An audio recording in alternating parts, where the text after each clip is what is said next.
Assalamualaikum warahmatullahi wabarakatuh.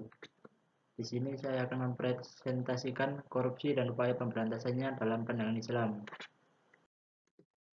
Pertama, perkenalkan, nama saya Dandi Setiawan, NIM 210251604877 dari Offering P18, Prodi Pendidikan Seni Rupa.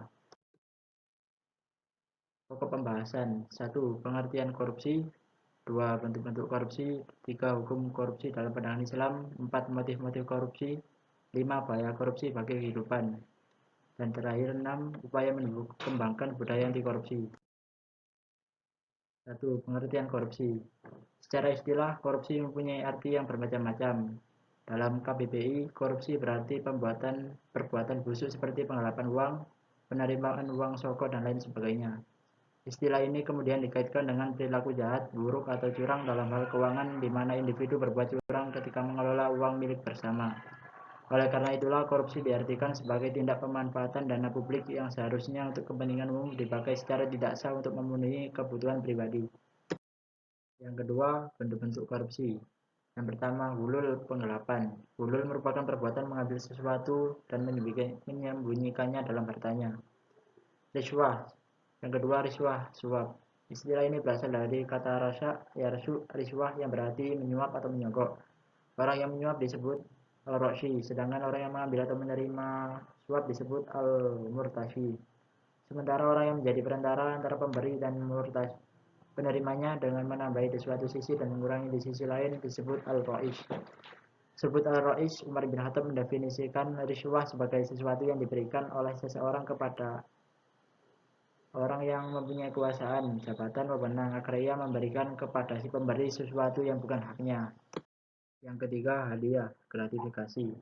Hadiah dalam fikih Islam juga disebut hibah, yaitu pemberian sesuatu kepada orang lain atas dasar kerelaan dan tanpa mengharap sesuatu apapun selain ridha Allah. Tapi jika tujuannya untuk kepentingan tertentu, seperti memberi hadiah kepada pejabat, atasan, atau penguasa untuk mendapat keuntungan, hadiah seperti ini disebut juga gratifikasi, yaitu uang hadiah kepada pegawai atau pejabat di luar gaji yang telah ditentukan untuk memuluskan proyek dan sebagainya. Yang keempat, syarikoh, pencurian. Tindak pencurian merupakan salah satu bentuk dari tindak pidana korupsi, karena pada hakikatnya korupsi adalah mencuri atau ngemplang uang negara, uang perusahaan, uang organisasi, atau uang orang lain tanpa alasan yang sah. Dalam hukum Islam, perbuatan mencuri termasuk dalam kategori dosa besar yang dalam batas tertentu pelaku kan harus dihukum dengan cara dipotong tangannya. Yang kelima, khianah. Khianat atau kecurangan. Khianah adalah perbuatan tidak jujur, melanggar janji, melanggar sumpah, atau melanggar kesepakatan. Ungkapan khianat juga digunakan untuk seseorang yang melanggar atau mengambil hak orang lain, dapat dalam bentuk pembatalan sepihak perjanjian yang dibuatnya, khususnya dalam masalah muamalah, transaksi jual beli, utang piutang, dan sebagainya. Pokok pembahasan ketiga, hukum korupsi dalam pandangan Islam. Korupsi memiliki bentuk dan tingkatan yang beragam. Namun, semua kejahatan yang berkaitan dengan tindak pidana korupsi merupakan dosa besar. Karena dampak negatifnya bukan hanya bagi pelaku yang bersangkutan, tetapi juga menimpa pada bangsa dan negara. Pokok pembahasan keempat, motif-motif korupsi. Yang pertama, motif internal. Antara lain, sikap terlalu mencinta harta, sikap tamak dan serakah, sikap hidup konsumtif dan hedonis, pemahaman agama yang dangkal, dan hilangnya nilai kejujuran.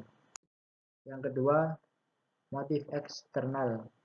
Antara lain adanya kesempatan dan sistem yang rapuh, faktor budaya, faktor kebiasaan dan kebersamaan, dan penegakan hukum yang lemah. Pokok pembahasan kelima, yakni bahaya korupsi bagi kehidupan. Korupsi sangat berbahaya akibatnya bagi kehidupan manusia. Antara lain berbahaya bagi diri sendiri, bagi kehidupan generasi muda, kehidupan bermasyarakat, sistem politik, sistem birokrasi, administrasi, dan terhadap sistem perekonomian. Pokok pembahasan yang keenam, upaya menumbuh kembangkan budaya anti korupsi. Yang pertama, membudayakan anti mencontek, plagiasi, dan titip absen. Yang kedua, memegang teguh amanah, dan lain-lain. Sekian dari saya, terima kasih.